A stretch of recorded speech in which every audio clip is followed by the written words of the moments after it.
How old is an Amish boy when he first gets a hat? So in our community, we always wore hats from the time we were little tykes, but they would always be straw hats. When we turned 12, we got to sit by the boys instead of sitting with our dad in church. We had to sit with the boys, and then we had to wear one of these wool hats.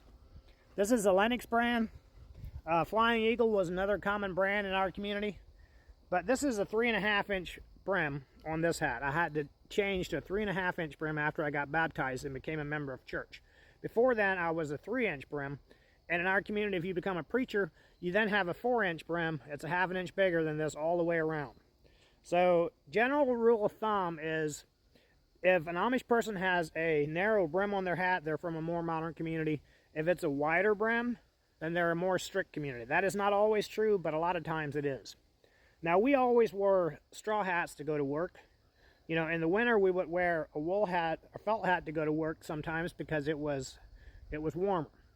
A straw hat's not very warm to wear throughout the winter. But we were not allowed to wear stocking caps after we were out of school.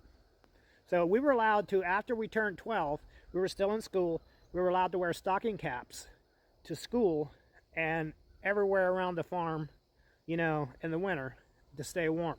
But once we graduated 8th grade, we were not allowed to wear a stocking cap anymore. And then it had to either be a straw hat or a felt hat.